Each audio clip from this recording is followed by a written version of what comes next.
Welcome to the Wife Stories YouTube channel. New video every day, and don't forget to subscribe. Here we go. "Good night," she said. Then came the silence. Not the gentle kind that helps you drift off, but the thick, suffocating one that makes your heart pound in your ears. My hand hovered above the lamp switch. I watched her silhouette under the blanket, and for a moment I considered whether this would be the final time I heard those words from her lips. Still, I forced out a response. "Good night." I turned off the light. We lay there, two people on the same bed, separated by a chasm of secrets. I barely slept. My body was heavy with something like dread, but not quite. Tension, maybe. A gnawing sense that I was a stand-in, a placeholder in my own marriage. The idea that you can be replaced, quietly, easily, crushes your lungs. At dawn, I got up. My feet touched the cold hardwood floor, and I stood there, staring at her motionless shape. Her breath was shallow, restless. This had become normal. I used to think it was anxiety or stress from her job, but I knew better now. I went into the hallway and closed the door behind me, letting the final click resonate. It all truly began when she came back from her so-called yoga retreat. Zen detox in the mountains, she'd said. I remember standing in the living room, arms crossed, as she walked in, tanned and bright-eyed. She set down a small carry-on, kicked off her shoes, and flashed me a smile that seemed too pleased, almost triumphant. "How was it?" I asked. "Enlightening," she answered, still glowing. That's the word she used. Enlightening. Not relaxing, not refreshing. Enlightening. I gave her a slow nod, studying her face. She radiated health and excitement. I'd seen her after yoga sessions before. She's always been energetic. But this time it was different. It looked like ecstasy, like the morning after the best night of your life. She didn't offer me a hug right away. Instead, she headed to the bedroom, said she was going to unpack and shower. Right. I knew that tone, that clipped way of speaking. Something was off. I wasn't always suspicious. I tried to be a decent husband, gave her space, trusted her intentions, shared her joys. But clues have a way of surfacing when your gut knows the truth. And my gut had been screaming for weeks. I'd caught glimpses, her phone lighting up at odd hours, quick glances at messages she wouldn't show me. That hushed voice behind the locked bathroom door, a certain name, Michael, popping up in half-finished stories she started telling, then abruptly changed topic. I wanted her to come clean, but she didn't. So I did what any man does when left in the dark about his own marriage. I went looking. I listened at closed doors. I scrolled. I checked phone records, cross-referencing her location with the charges on our credit card. The rest fell into place like a grotesque puzzle. Things escalated the night I heard her speak to him, not realizing I was at the door. She'd forgotten to close it completely, and her voice flowed out in hushed, urgent tones. "He's clueless, like a puppy." I stood there, fist tightening around the doorframe. Something in me snapped.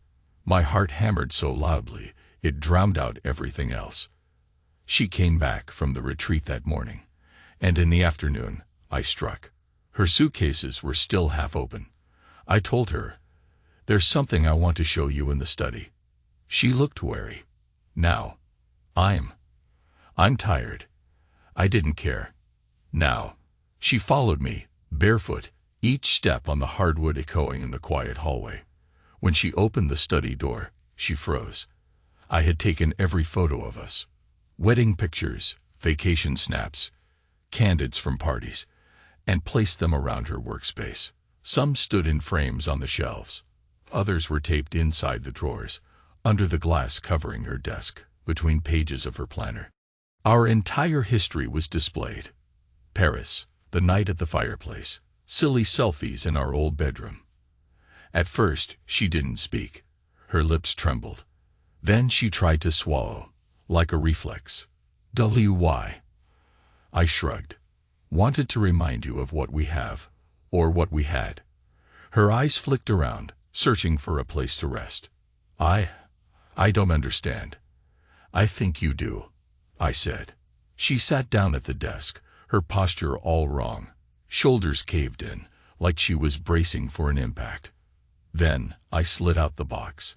It was a small wooden chest, the one where she used to keep letters. Love letters from me, old postcards from her friends, her keepsakes. Among them, I discovered notes from him. They were subtly written, but explicit enough. Miss you. Can't wait to hold you again. Leaving for LA soon. Dated just a week before her retreat.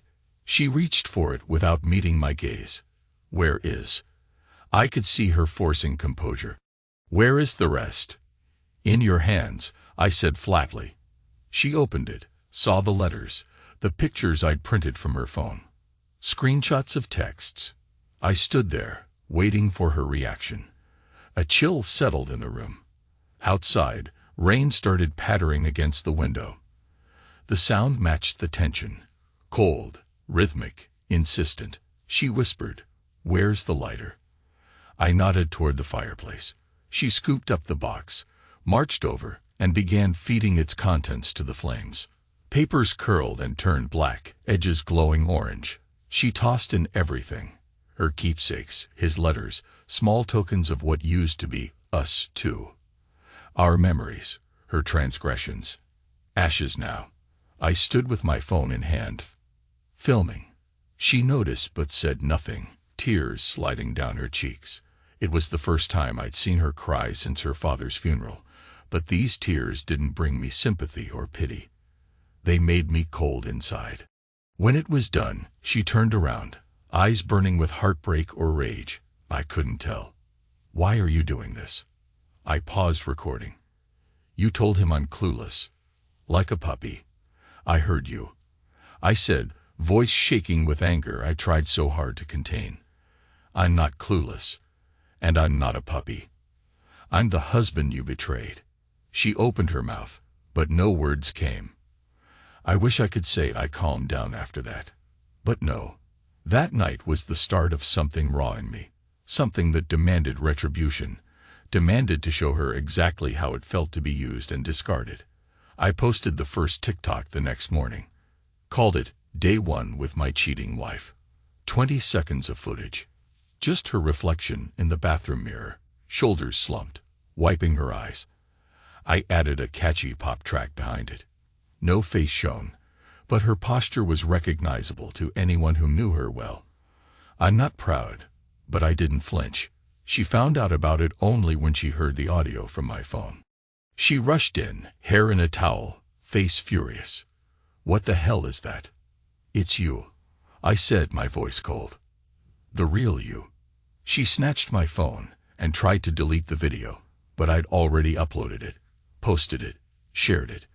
The thing got a few hundred views in minutes. Doesn't sound like much, but it was enough to light the fuse. She stared at me, the anger in her eyes crackling with something verging on desperation. I took the phone back from her trembling hand. This is just the start, I said. Each day, a new post. She pressed her lips together, tears threatening again. You can't do this to me. But you could do what you did. She stood there, momentarily speechless. Then, with a near-silent exhale, she walked to the bedroom and slammed the door. I heard the lock click. Summer storms aren't uncommon in our part of Los Angeles, but the downpour that day felt personal. Thick sheets of rain hammered our windows. I watched the water trickle down the glass, remembering a time when she and I stood in a Seattle downpour, soaked and laughing, holding each other in the street. That memory had once been precious. Now it was a taunt. I typed a quick message on my laptop. She'd never given me direct access to her social media. But guess what? When you shared a bed for 15 years, you know all sorts of passwords, names of first pets, birthdays, favorite songs. I had her Instagram open in seconds. I scrolled through her DMs and found him. Michael, the personal trainer, the self-styled life coach. I read their conversation, forging a calm I didn't really feel. His messages. Missing you. When are you free? Hers. He still suspects nothing. Right. That morning, at the very moment she was burning our memories, she was still lying to me. I decided to write him as if I were her. I can't do this anymore. You were right. I need to stop. He responded almost instantly. I don't want you ruining your life because of me. I pinned that message to her profile. Then I watched, heartbeat steady, as the notification popped up. My chest felt hollow and calm, like a soldier's might, right before pulling the trigger. She found me at my desk an hour later, rain still pounding outside, thunder in the distance. She'd obviously noticed what happened to her account. Her eyes were rimmed with red. "Undo it," she said in a low voice, trying not to cry. I spun my chair around. "No. Undo it," she repeated, almost pleading. "Michael is panicking." "Good." She let out a shaky breath. "John, please. This is my career, my reputation. If people see that pinned message, they'll see that you have a lover, that you're not so perfect." Her hand gripped the edge of my desk, knuckles whitening. "It was never about perfect. She paused, voice faltering. "I just wanted to feel alive again. It's not that I don't love you. You're just what?" I said, voice rising. "Someone who steps out on her husband because she's bored." She shook her head, tears slipping. "It wasn't about boredom. It was about something else. I can't explain it to you like this." I nearly laughed, bitterness dripping from every syllable. "Then I guess you won't explain it at all." She closed her eyes, and for a moment I saw raw pain etched on her face. But the sympathy I might have felt in the past was gone. I'd run out of that brand of mercy. I hardly slept that night. She was in the guest room, behind a locked door, sobbing off and on until the early hours. I lay on our marital bed, staring at the ceiling, thinking of how easily she had replaced me, how she had described me to him, how sure she'd been that I was oblivious. That was what broke me more than the physical betrayal, the knowledge that in her eyes I was some naive fool who couldn't read the signs. The next day, I went to work as usual, dressed in my dark suit, crisp shirt, put on that business facade. People at the office noticed I was a bit quieter, but they figured it was just the pressures of dealing with clients or the shift in the market. In the finance world, everyone's stressed. I managed to keep my face neutral while inside I replayed the images. Her voice. He's clueless. The pinned message. Her face in tears by the fireplace. I told no one, of course. This wasn't the kind of scandal you announce in the break room. After work, I picked up groceries. The sky had cleared, and warm sunshine bowled through the clouds. Funny how the weather changes so fast. I loaded the bags into the trunk, paused to stare at a father and son crossing the parking lot, laughing about something silly. I felt a pang in my chest, something that might have been regret. We never had kids. She always said she wasn't ready, wanted to find herself first. Another piece of the puzzle that fell into place. When I got home, she was at the kitchen counter. Usually, she'd be flipping through her phone or making tea. Instead, she just stood there, eyes red, her hair unbrushed. I set the groceries down. She spoke, voice rough. "Do you have to keep posting?" I dropped the paper bags on the granite. "Yes," she swallowed. I read the comments. Of course she did. By then, day 2 with my cheating wife had gained traction. Strangers were ripping her apart in the comment section, some calling me a hero, some calling me petty. She was seeing, for the first time, a reflection of her betrayal from the outside. I shrugged. "Does it bother you?" Her jaw trembled. "People are calling me names. They don't even know me." I put away the milk, slammed the fridge door harder than I intended. "They know enough." She flinched. I left her alone and went to the living room. Days blurred together. Day 3, day 4, day 5. Each morning I posted a short clip. Sometimes it was just the empty bed. Sometimes it was her rummaging through the house with eyes hollow. Once, it was her desperately calling Michael, her voice trembling. The audio was faint, but you could hear enough to sense her panic. Each time, I set it to a catchy tune, wrote a short caption about betrayal. The views climbed, and so did my sense of perverse satisfaction. She tried to apologize. She tried to explain she was confused, lonely, unfulfilled. She tried to reason that we'd drifted apart, that she hadn't intended to fall for someone else, but it just happened. I wasn't in the mood to hear it. One evening, I found her in the backyard, sitting on a patio chair, staring at the horizon. The sun was setting, painting the sky in shades of orange and pink. She looked small. I walked over and sat down next to her. Neither of us spoke for a while. Finally, she said, "I wish I could go back." Her voice was tired, raw. I understood she meant go back in time, before the affair, before everything. I stared at the fading sunlight. "Maybe you should have thought of that then." She looked away, tears welling up. Her lips parted, but no sound came out. She just bowed her head, strands of hair covering her face. I recorded that moment, too. I posted it as Day 6, the regrets of a cheating wife. Michael began texting her relentlessly, flipping between concern for her and fear for himself. From what I gathered, he was worried about losing his clients, his reputation. If this drama leaked outside of my social media stunts, it could hurt him. He urged her to meet him in secret. I read it all. I responded as her sometimes, fueling his anxiety.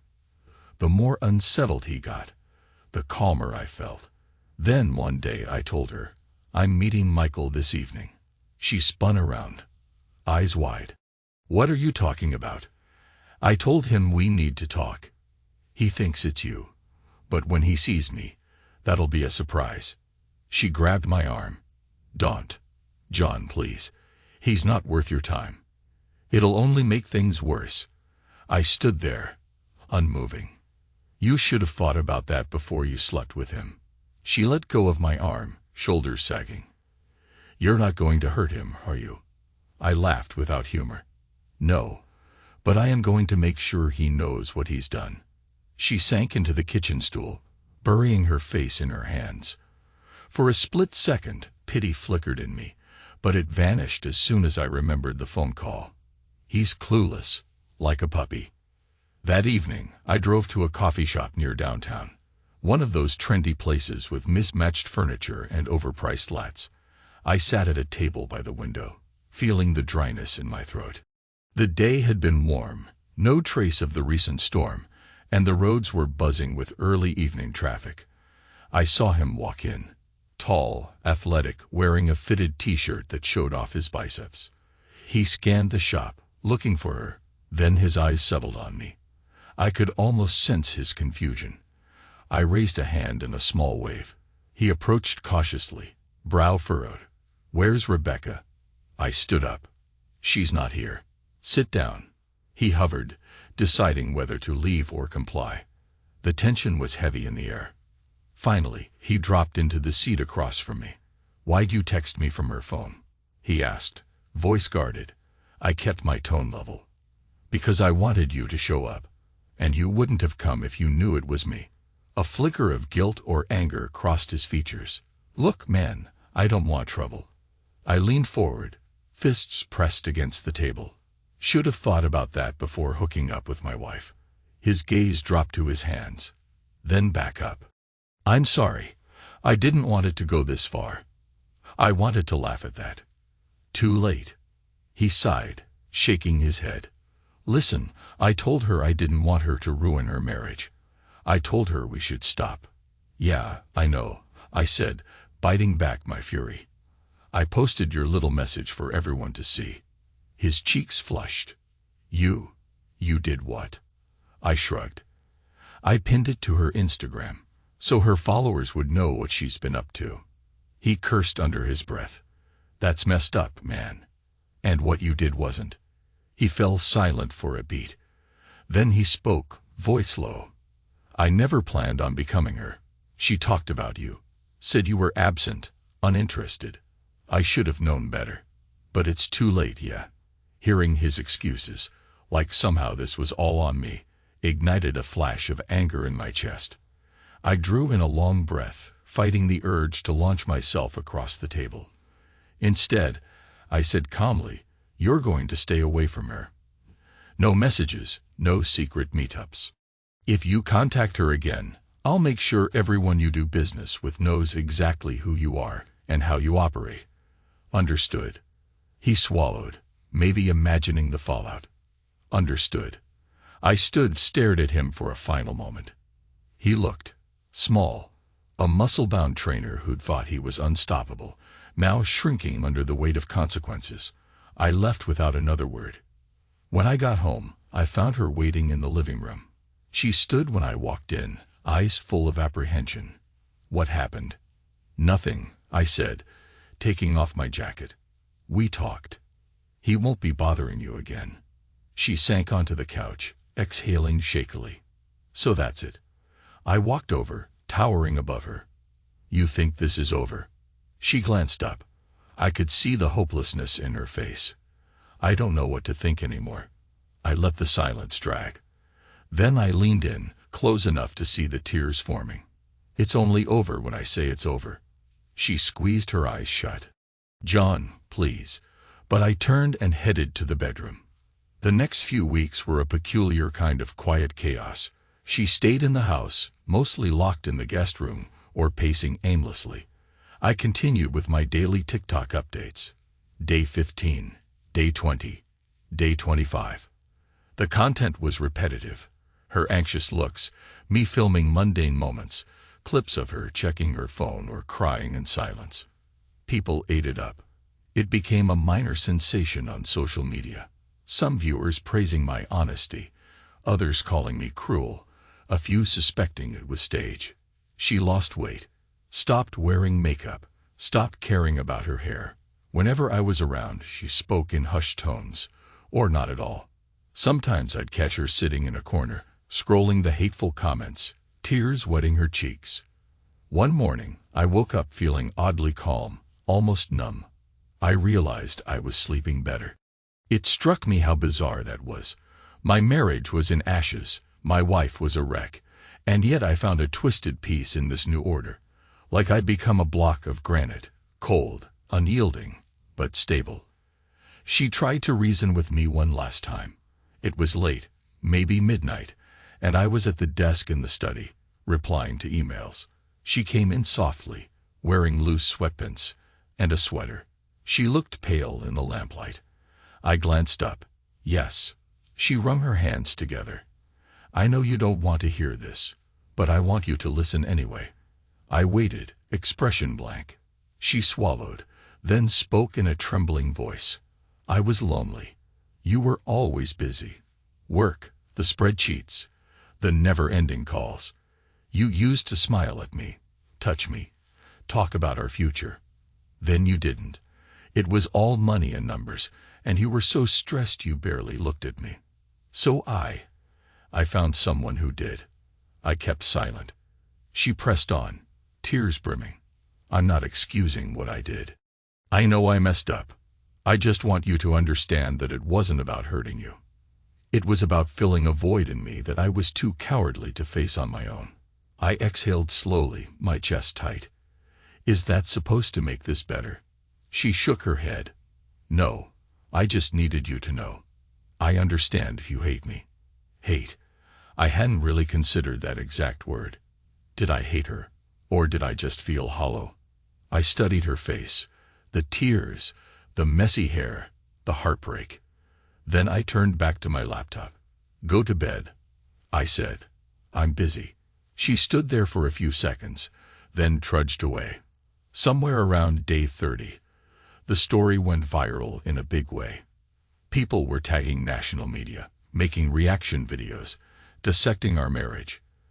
The drama of a husband publicly shaming his unfaithful wife was too good for the internet to resist. I was inundated with messages from trolls, journalists, random viewers. I even got offers from talk shows. I declined them all. This was never about publicity for me. It was about punishing her the way she punished me. Silently, unexpectedly, cruelly. Meanwhile, she was living in a state of constant dread, probably waiting for me to deliver the final blow. divorce papers, or some new humiliating revelation. But I just let it drag on, day after day, letting the bitterness fuel me like a cheap high. Then one evening, I heard her on the phone with her mother. Through the thin wall, I caught her muffled sobs. "I can't go on like this. I don't know what to do. He's breaking me."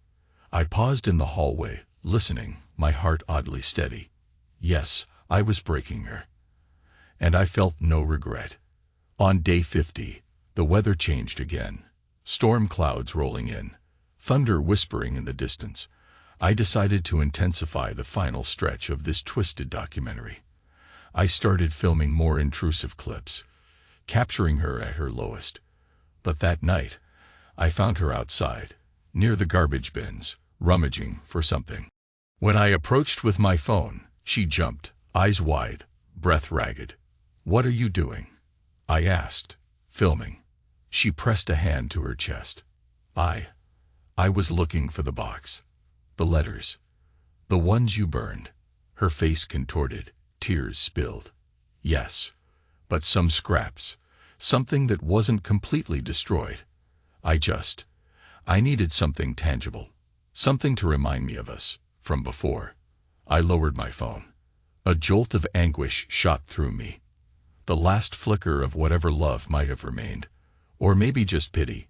She broke down into sobs. The sky opened up, drizzle turning into a heavier rain. I stood there, phone in hand, uncertain. Then I realized. This footage would be unstoppable content. Pure heartbreak. The ultimate humiliation. My thumb hovered over the record button. She looked up at me, drenched in the cold drizzle, hair plastered to her face. She knew exactly what I was about to do. I could see it in her eyes. A silent plea. For the first time, I hesitated.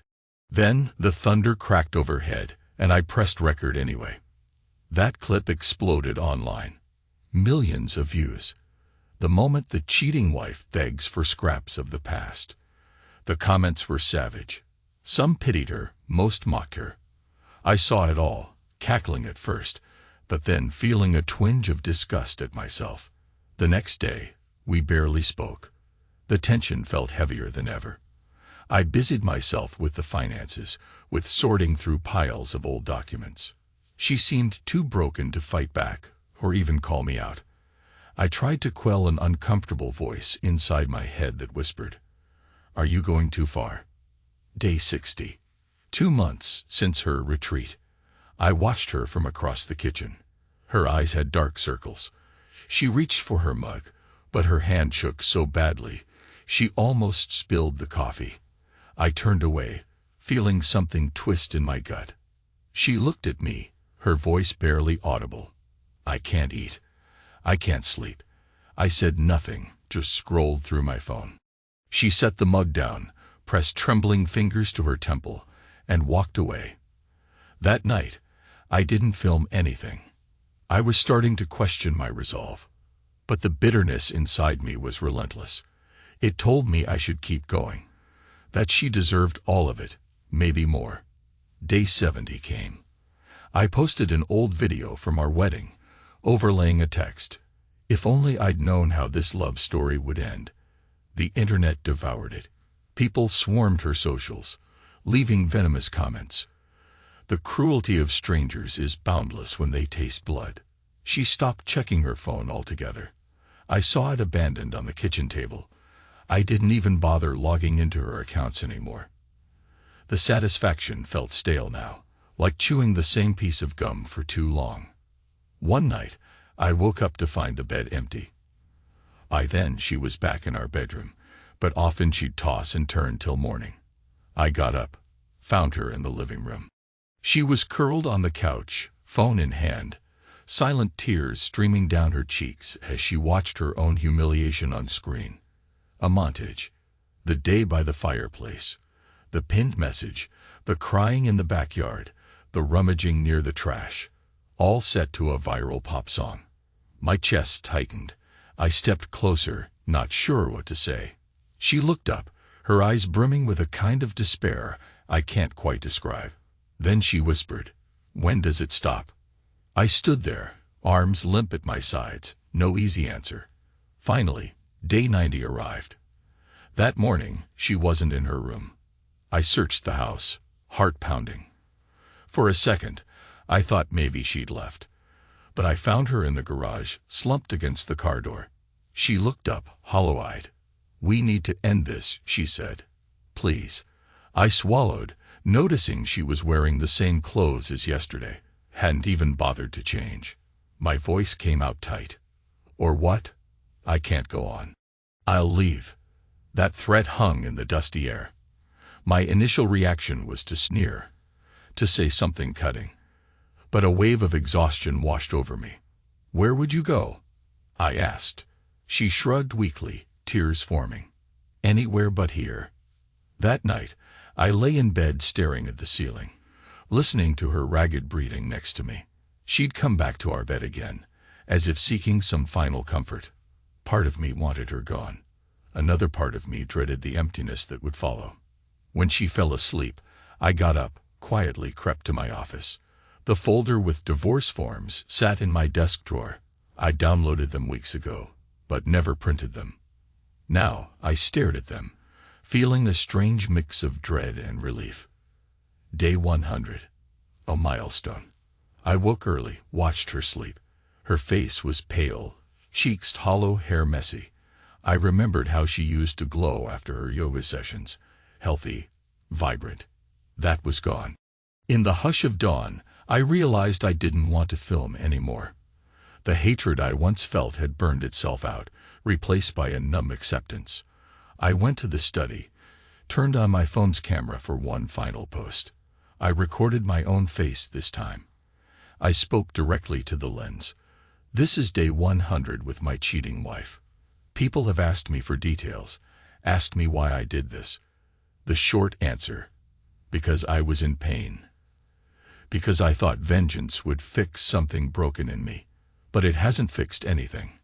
I'm just done." I posted it, turned off notifications, and walked outside. The sun had risen, pale gold light stretching across the lawn. I took a deep breath of morning air, feeling emptiness in my chest. She came out behind me, barefoot in an old hoodie. "You posted?" I nodded.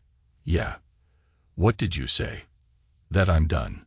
She wrapped her arms around herself, shivering though it wasn't cold. "So, now what?"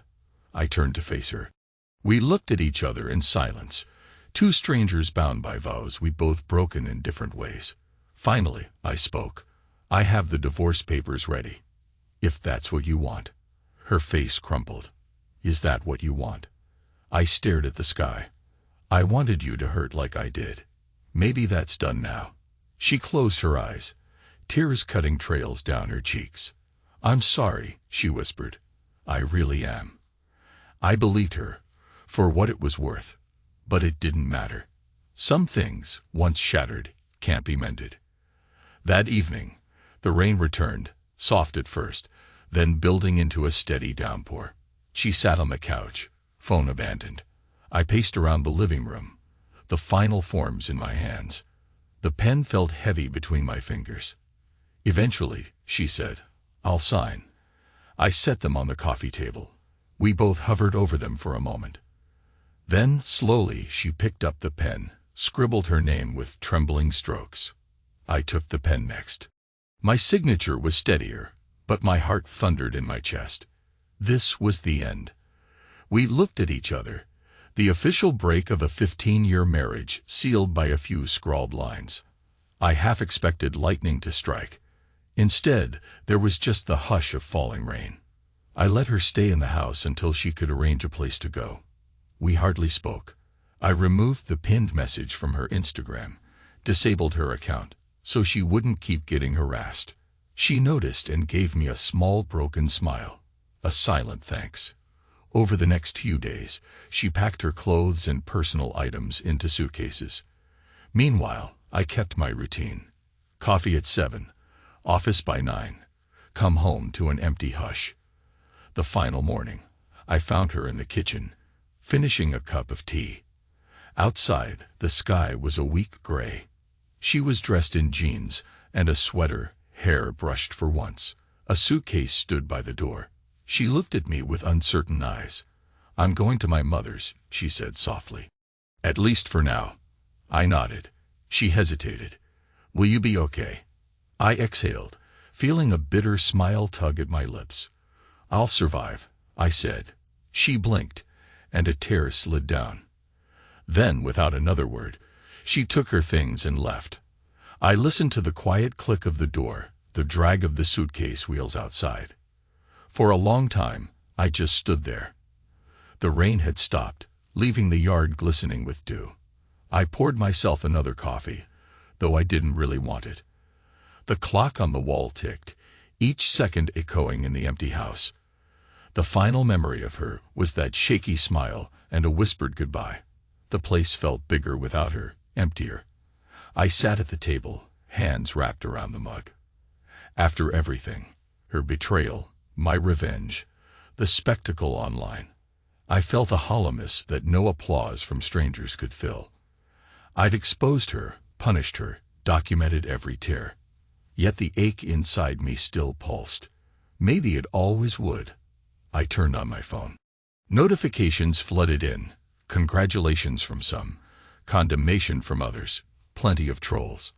I scrolled through the feed, numb. Then I opened the last post I'd made. The comments were filled with half-lies, half-truths, judgments from people who only saw a fraction of our reality. I closed the app. I deleted it. The quiet in the house grew heavy. I set my phone aside, got up, and walked to the window. Outside, birds were picking at the ground. The clouds moved slowly, letting a pale sun break through. I whispered to no one, "Good night." A habit, the echo of what she used to say. But there was no reply now, just the empty stillness. And in that stillness, for the first time, I allowed the weight of grief to press against my chest. Allowed the anger, the betrayal, the heartbreak to wash over me. It stung like acid, yet it also felt strangely clarifying. Because for all the heartbreak and fury, for all the nights I lay awake plotting a revenge that left us both in ruins, I was still here, alive, breathing. I closed my eyes, hearing only the pounding of my heart. Maybe in time, I'd be able to move on. Maybe I'd find purpose again. For now, I just stood, tears welling, letting them fall in silence, letting the emptiness swallow me for one last moment. That's all I had left, the final truth that I'd known but avoided. Not every pain can be shared online. Not every betrayal can be undone by payback. Some heartbreaks just stay, etched beneath the surface, where they fester quietly. But in the end, maybe that's where they belong, in the silence, away from the cameras and the spectacle. It was done now. Everything was done.